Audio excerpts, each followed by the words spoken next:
My dance is a sacred poem. Each movement is a word. Each word is expressed by music. The temple wherein I dance need not be rebuilt upon a stage, for I am the temple. When looking back on the First World War, historians talk about the terrible devastation and loss of life. But the Great War also had its legends. In the skies, the Red Baron, in the desert, Lawrence of Arabia, and in the boudoirs and halls of the European capitals, I, Mata Hari. Oh, merci beaucoup, Monsieur Clooney. Although I hope I shall not require a lawyer tonight. Would you consider me a dinner companion? I have a table reserved at Maxime's. Monsieur Clooney, you honor me. But tonight I must dine at Fouquet with Monsieur Gumet of the Museum of Asiatic Art. Well, perhaps tomorrow. Alas, tomorrow I must spend the day at the home of Baron van der Capellen. The weekend? Saturday with Baron Rothschild. Sunday with a general whose name I'm not at liberty to mention. Monday, I go to Italy, where I shall dance Salome in a private production at Palazzo Barberini for the pleasure of Prince Faustino and his friends. All true temple dances are religious. All true temple dances explain the sacred texts. Brahma, Vishnu, Shiva, creation, generation, destruction. The movement, the pattern, all things and their opposites. This is the dance of Mata Hari. In fact, I was born Margaretha Zelle in Holland in the year 1876, the daughter of a Friesland hat merchant. At 19, I married a Dutch colonial officer I met through the personal ads, Captain Rudolf MacLeod. We moved to the colony of Java, where I discovered how brutal he truly was. I bore him a son and a daughter, but his cruelty drove me away. So I returned to Europe, seeking a more satisfying life. It was there that I adopted the exotic name of Mata Hari, which in the language of Java means the eye of the dawn. As Mata Hari, I became the talk of Europe. But as World War I descended, my association with handsome officers regardless of nationality led to suspicions, and I became involved in an international intrigue. At the age of 40, I was arrested by the French, accused of being a German spy. You know, I often fear that some people do not understand the purity and spirituality of what I do. They see only a woman dancing nude, and perhaps they miss the religious significance of my art, which is deeply inspired by ancient Buddhist scriptures. Buddhist? Yet you dance before a statue of Shiva, who is, I believe, a Hindu deity. Aren't all religions part of one great truth?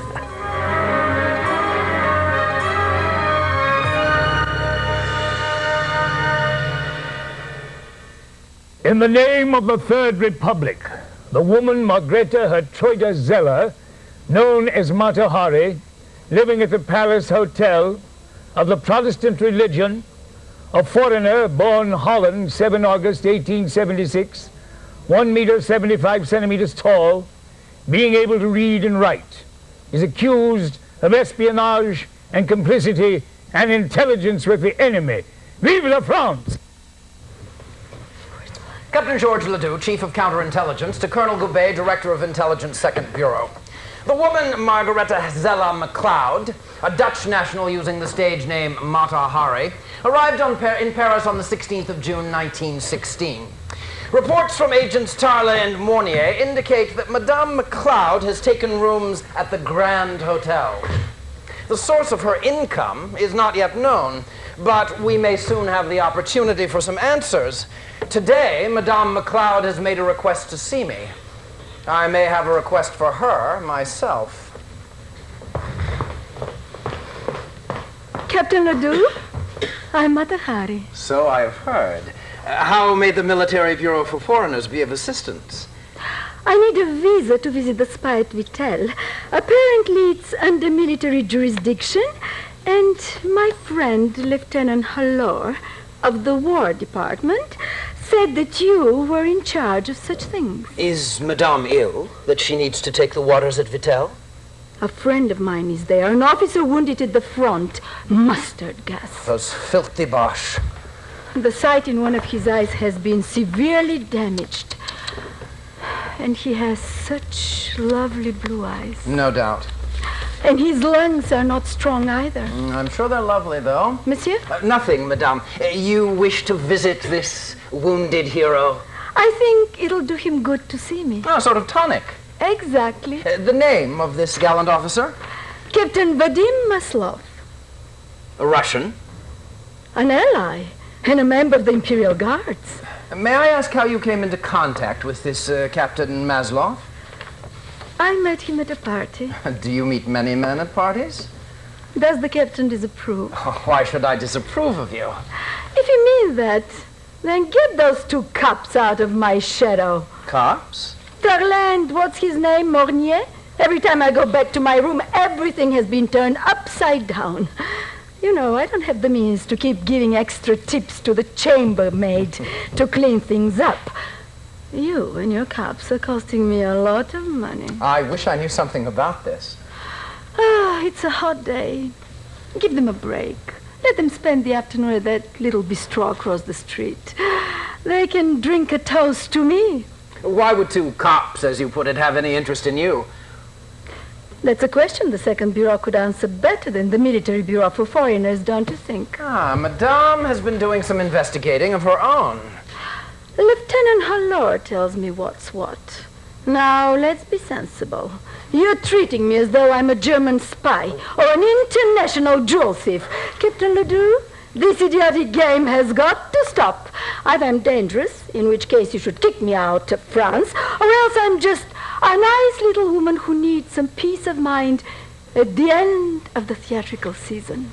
Naturally, everyone knows Mata Hari's reputation. Thank you. You are famed throughout Europe. And Asia. And Asia, of course.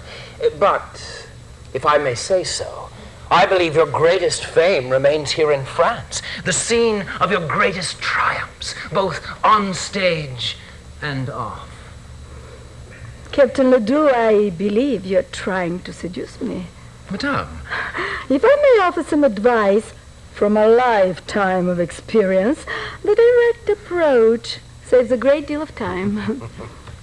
Madame, you are disarming. I do not know what to say. I don't believe that. Then let me speak plainly.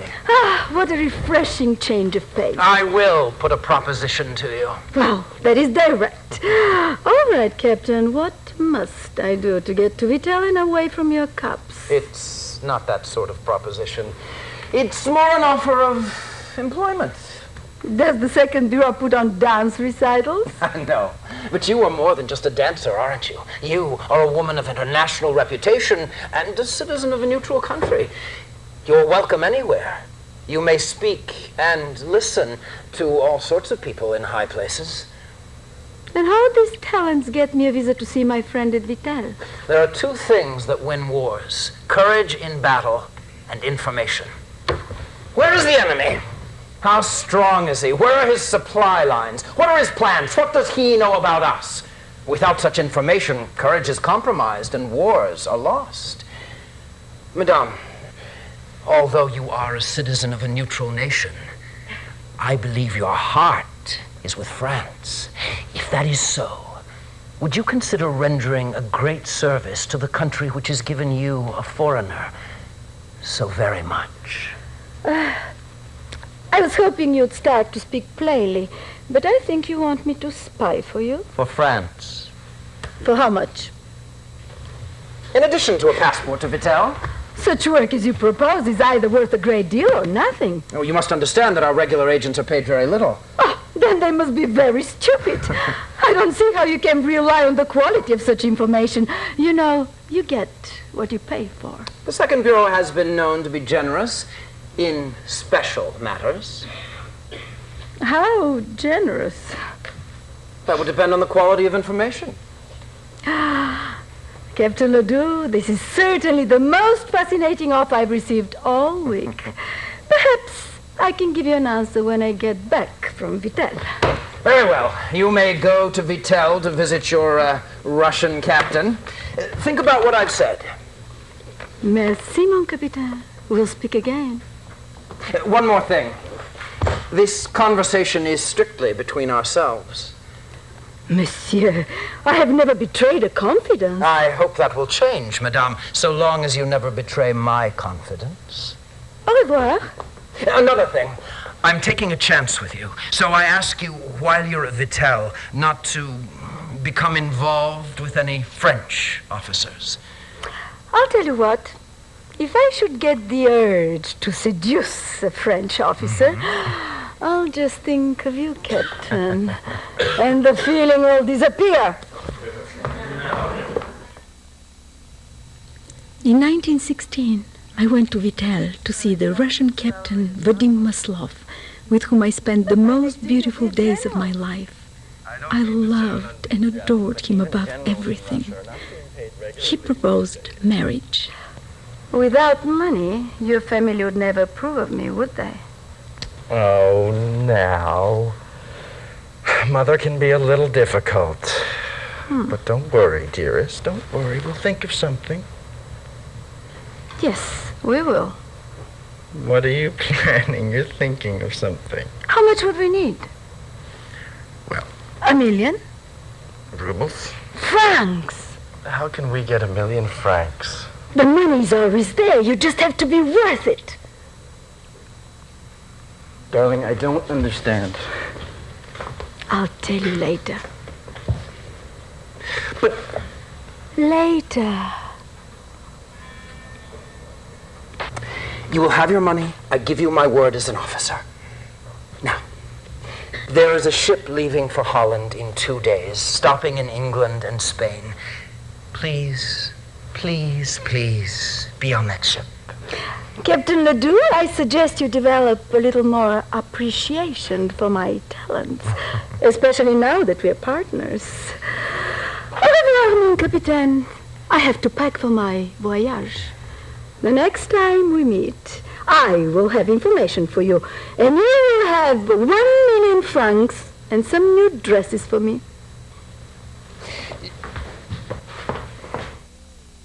It goes without saying that we at Scotland Yard were suspicious of Mata Hari from the start. Well, first of all, she was a foreigner. You know how they are. To say nothing of all that dancing and carrying on, what was one to think? So, when her ship docked at Southampton, we had no choice but to question her. Now, when were you divorced? What is it got Oh, to do with please answer the question. 1905. Our records indicate 1906. Close enough. I left my husband and began my dancing career in 1905. But if you say that we were legally divorced in 1906, I won't argue. And where is your husband now? How should I know we're divorced? Oh. Is your daughter with him? I think so, yes. I haven't seen her for several years. She doesn't want to see me. Now, why wouldn't a daughter want to see her mother? Because of her father's influence. Obviously. It couldn't be anything you did, or are. Now, where in Holland were you born? I was born in India. Oh, come, Madam MacLeod. I have a copy of your father's biography of you, and it clearly states you were born in Holland. Sir, that's a dirty book. It's full of lies, and it has caused me tremendous pain. I do not wish to discuss that book. Quite. And where is your father now? Dead. Oh, terribly sorry. When? 3 years ago. 1913? Yes. You're certain? Yes. Oh, what was the date of your father's death? I don't remember. And what was the month? I don't remember. You don't remember when your father died? We hadn't seen each other for some time. Still, your father's death. It's not an important date to me. In the same way that your whereabouts at the beginning of the war is not important? Not everybody's as good with dates as you are, Sir Basil. Let me show you a photograph. Why don't you mail it to me in Holland? Well, it's much more convenient this way. Who's this? Oh, not so good with names or faces either. I have never seen her before. Her name is Clara Benedict. She's a German spy, uses the cover of a Spanish dancer. So? The resemblance is rather remarkable, wouldn't you say? To whom? To you. This is a short, fat, dumpy little woman. Oh, I think that's a bit unfair. I really do. She certainly looks as attractive as you do in your passport photo.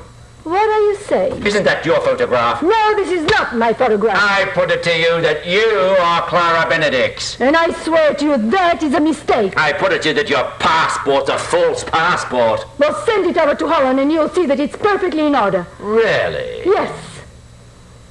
You have nothing more to say? Nothing. May I go? Yes. Back to your cell. My ship is leaving for Holland tomorrow. Oh, I'm afraid I can't let you go back to Holland. Sir Basil, you can't just keep me here. Actually, yes, I can. Wartime emergency. When will I be allowed to leave? Difficult to say, really. Could be a very long war. I'm not Clara Benedict. I'm Mata Hari. A stage name is not a real name. I'm Margareta Hatrida Zella MacLeod. And where is Madame MacLeod's daughter? When did her father die? I don't know. I don't remember. Haven't you ever forgotten something? I'm not suspected of being a German spy, Fraulein Benedict. But she's not. She's herself. At my insistence, Sir Basil called Captain Ledoux and found out that I had been approached by the French intelligence. Sir Basil had to release me from English custody. But I'm certain that he infected Ledoux with his own suspicions. Unaware of that, I was determined to prove my worth to Ledoux. So I went on to Madrid and tried to get secret information from Captain Kalle, a German officer stationed there. You live in Holland, do you not? When I want to be bored. How then did my name come to your attention anyway? I went to the concierge at my hotel and asked to see the diplomatic registry. I looked for the highest-ranking German officer, and there you were, Captain. You, Liebchen, have the instincts of a true spy. But since that registry has been printed, I have been promoted to the rank of Major. We should drink to your promotion. 6 months late, but a capital idea nonetheless. I'll tell you another secret. That is how I knew I could trust you. Oh. After all, you could have been a spy, but a real spy would have had up-to-date information on such a simple matter as my rank. I'm glad you trust me. Why shouldn't I, Liebchen? Scotland Yard does not trust me. They think I work for Germany. Really? They arrested me for being a woman named Clara Benedict. I've never even heard of Clara Benedict. Do you know who is Clara Benedict? Oh, she is a spy. Do you know her? Not personally, but why are we discussing other women? Why, indeed? Excited about the information I had received and thinking that all had gone well with Kalle, I asked my longtime confidant and maid Anna to prepare for our return to Paris. This was a tragic mistake. Are you glad we stayed an extra week in Madrid? It's been very nice, Madame, but if we were in Amsterdam, it would be snowing. Doesn't seem like the holiday season without snow. Oh, you're really just a little homebody, aren't you, Anna? Life with Madame has been a very great adventure. And it will be snowing in Paris next week when I confront that little peasant haggler and finally get the money he owes me. Madame, let's not get upset. You're going out to have fun tonight. Anna, you're better than a mother, aren't you? And now your Marguerite is going to go out with her latest handsome suitor. Don't wait up. I'll be packing, Madame, for Paris. Yes, Anna, for Paris.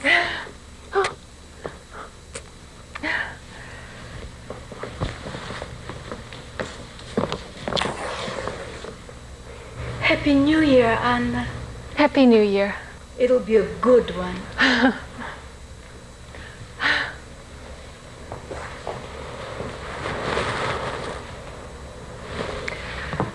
We sailed back to Paris on January 2nd, 1917.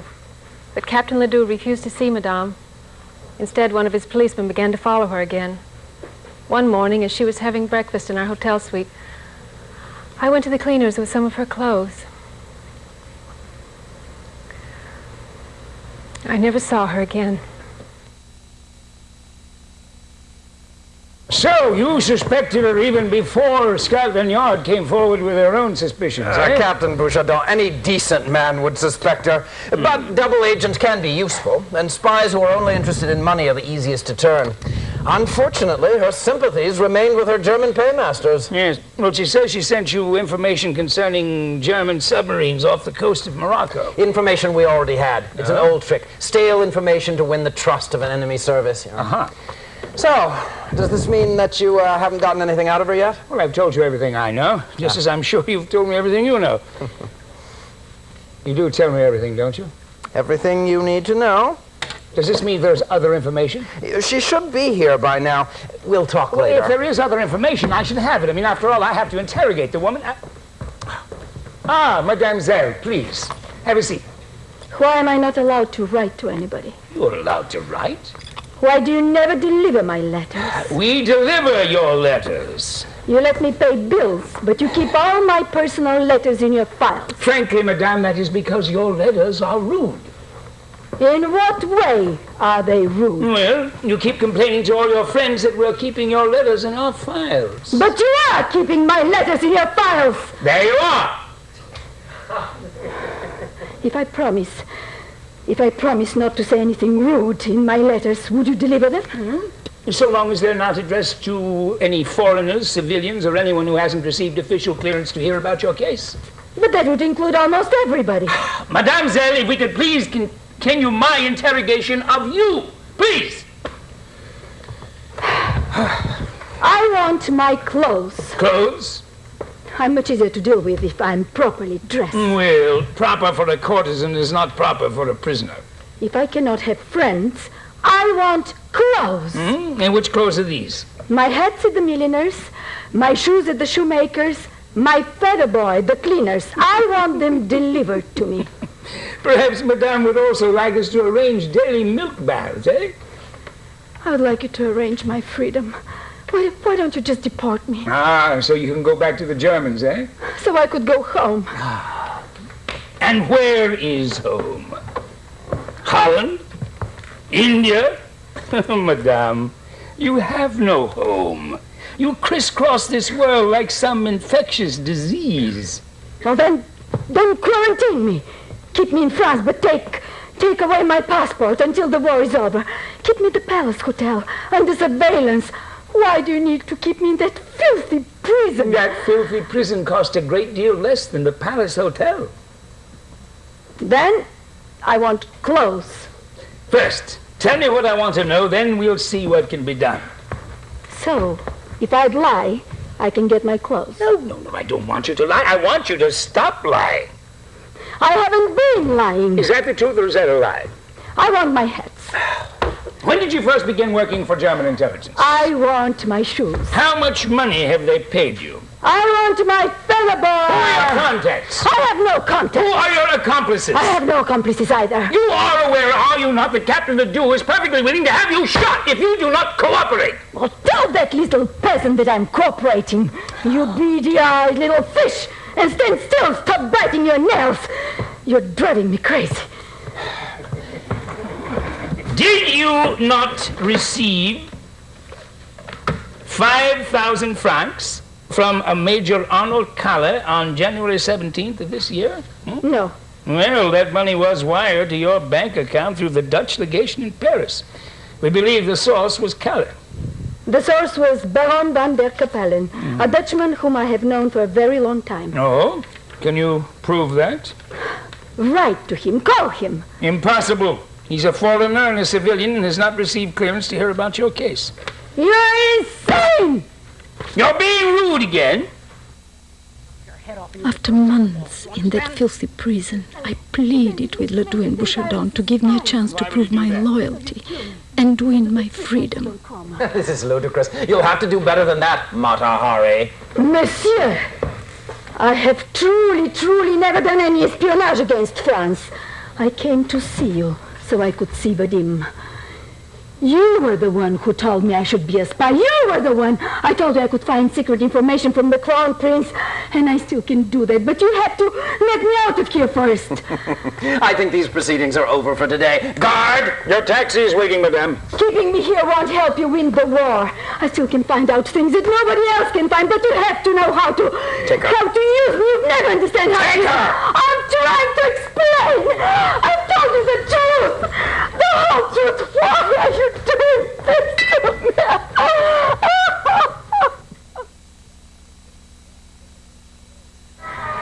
Oh, finally, sister.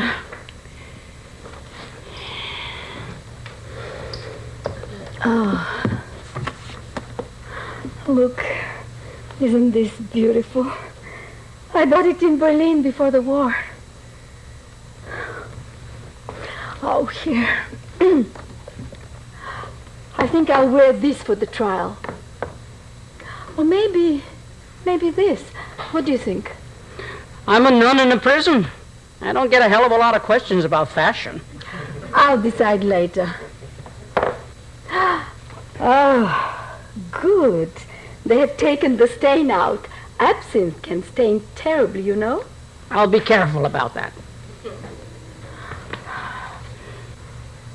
Oh, look. What do you think? The things men are attracted to. No. Now you're ready to dine at Maxime. I feel like a damn owl. Sister, if you're going to dress like a lady, you should really start speaking like one. Zell, if you're going to face a military court, you might want to consider your spiritual state instead of your wardrobe. My spiritual state is not the problem. My wardrobe is. What do you believe, anyway? I'm a Hindu. Oh, I didn't know Hindus were so attached to material possessions. Sister, you're being reproachful, and I won't have that. I'm happy for the first time since I've come to this Well. Good afternoon. Well, good afternoon, mademoiselle. Enchanté. Oh. 15 minutes exercise in the yard. Come on, girls. Move your asses. My old friend and attorney, Maître Edouard Clunet, was hopeful when he read the depositions collected by Bouchardon. Magnificent. Instead, Jury cannot he help but revealed be one more impressed. betrayal. I was abandoned, even by the one I loved Captain most. Bouchardon. Question. What is your name? Answer. Vadim Maslov, Captain, Russian Imperial Guard. What is your age? Oh, it doesn't matter that part. Do you know the woman Margareta Zella who calls herself Mata Hari? Yes, we were friends, good friends. He's a gentleman. I owe her money. Did Mata Hari ever discuss the war with you? Only when she wanted to know when my unit was being sent, so she would know where I was. So you were on intimate terms then. There had been some talk of marriage. Do you intend to marry her? Well, do you intend to marry her, Captain? I do not know the lady all that well. We were friends, good friends. But recently I have been advised by my commanding officer and my family to reconsider my relationship. You understand, sir? I understand, Captain Maslov. Spasibo. Just. Oh, Marguerite. Marguerite, please.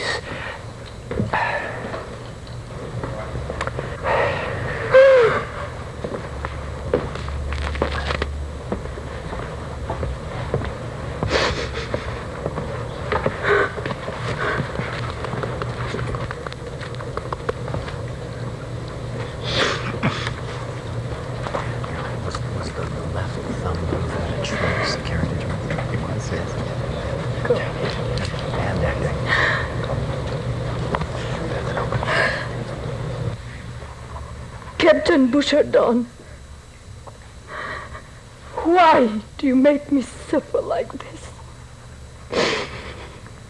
I'm only a woman. If Captain Ledoux gives me immediate liberty and permission to leave for Holland, I will give him within 1 month what he wants to know, and of which I know absolutely nothing at present. Details of the organization of the German intelligence. I cannot do it in a cell. I cannot tell you what I do not know. Captain Ledoux has never known how to use me. That's his fault, not mine. I have always been sincere. Today, around me, everything is collapsing. Everyone turns his back. Even he, for whom I would have gone through fire. Never would I have believed in so much human cowardice. Well, so be it. I'll defend myself, and if I must fall, it'll be with a smile of profound contempt. Respectfully, M. Gisela MacLeod, Mata Hari.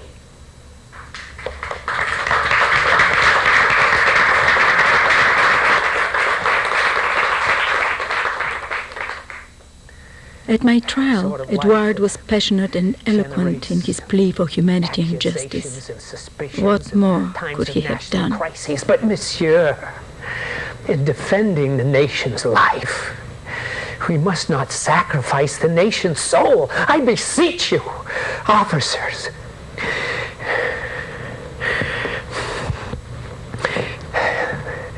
And gentlemen of the jury, do not put at risk the nation's soul by putting to death this most innocent woman. Thank you.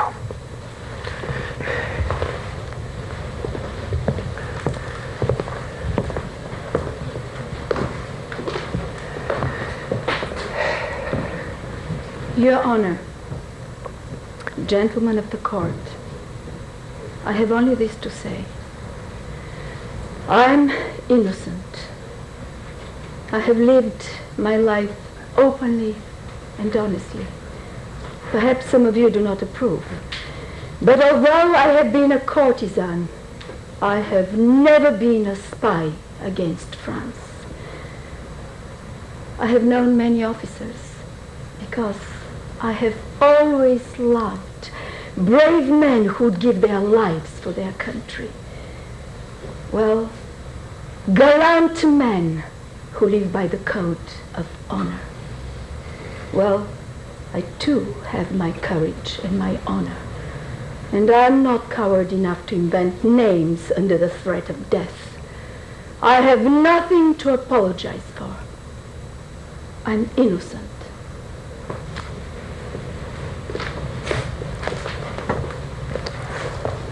One more thing.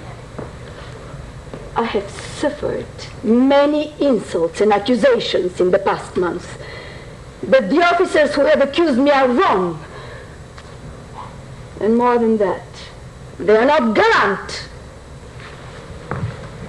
Following that final pleasantry, the jury retired to consider its verdict. They were gone for 3/4 of an hour. The verdict? Death by firing squad. She was also ordered to pay all costs associated with the trial. And with that, the proceedings were adjourned.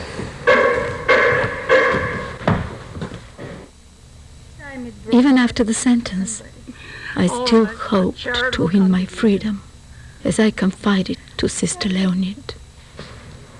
Why did you become a nun? I received a summons from God. Do you know what you've been missing? Oh, everybody misses something. Well, not me. Not much anyway. So neither of us had a choice. And tomorrow, I'll be dead. Is that fair of God? If you believed, you wouldn't ask that question. I was born a Christian in a small house in Leeuwarden. It's not how you're born that matters, though. It's how you die. Still, it wasn't fair, was it? God is not responsible for tomorrow. Neither am I. You know what I'd like to see, Zell? What? I'd like to see you dance. No, you won't. Oh, I'd like to see what attracted so many men. You won't see that anymore. Oh, then I'd only have my imagination. Imagination is usually bad. No, I have a lousy imagination. Come on, Zell. Won't you dance?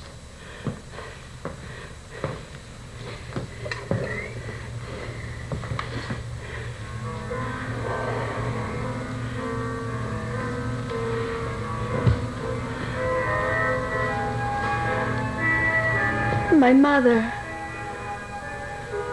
was a temple dancer who died the day I was born. The temple priest saw in me a soul predestined to be dedicated to Shiva. It was on the purple granite altar of Kandaswani that I first danced at the age of 13, completely nude.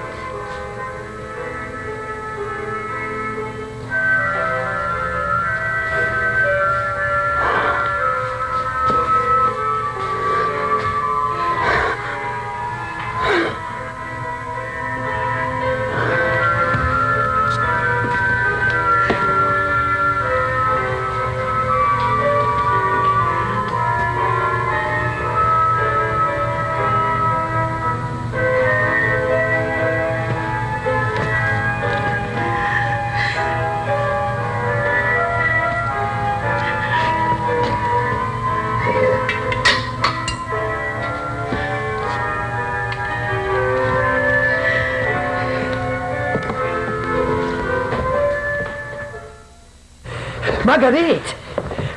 Marguerite! Edward, what was that noise? The men. Which men? The reporters? No, the soldiers. My God. The firing squad. Please be brave, Marguerite. What about the president? He has refused clemency. But listen to me, Marguerite. Listen. I have a plan. Plan? Yes. What plan? Article 27 of the French Penal Code. Article 27? Yes. Oh, forgive me, but my knowledge of law does not extend to Article 27 of the French Penal Code. Oh, well, yes, I know. I had to look it up myself. But the French government, even in wartime, will not execute a woman who is with child. They won't take an innocent life. But what does that got to do with me? Well, if you were with child, or if you thought you were with child, I could tell the judge. But who to tell him the father is? I was locked up here for 8 months, and no man was allowed in my cell except the doctor. And me.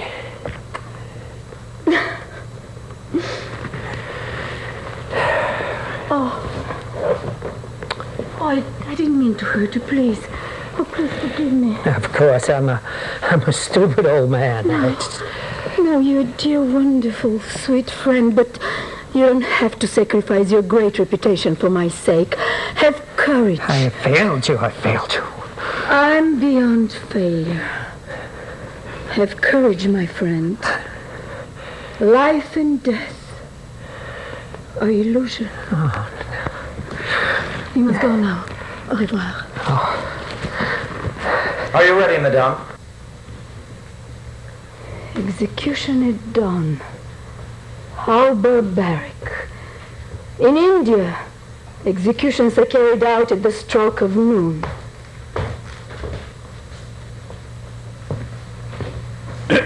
Captain Ledoux? Yes, Captain Bouchardon. Would you come with me, please? What's the matter? Captain Ledoux, Well, out with it! Captain George Ledoux, I have orders for your arrest. I'm sorry, I don't believe I heard you. You're under arrest. On what charge? Espionage and complicity and intelligence with the enemy. That's impossible. I know, but there's been an accusation. I'm innocent. Your trial will determine that. I'm innocent. You have no evidence. Well, sort of, You would save us all a great deal of trouble if you went quietly. Oh, my God. My God.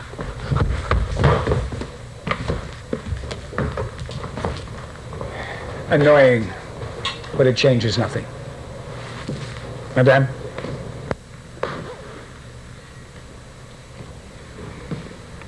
Don't say goodbye. Just imagine that I'm going out for a little while.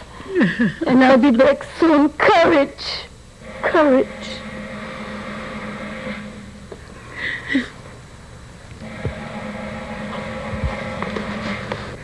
Holy Mary, Mother of God, pray for us sinners. Come now, monsieur. Would you deny me the sight of so many handsome soldiers? Now and at the hour of our death. In Jesus' name, amen. The eye of the dawn. Ready, arms! Take aim! Fire!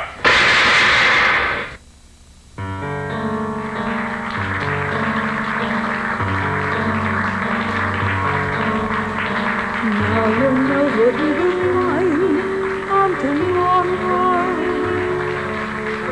All I know is how I feel when I'm lost in your arms. I cannot hide this hunger inside. I live on love. Everything you are is perfect and true. You command my very soul. I would walk through fire. I can feel my heart grow strong. There is hope where there is longing.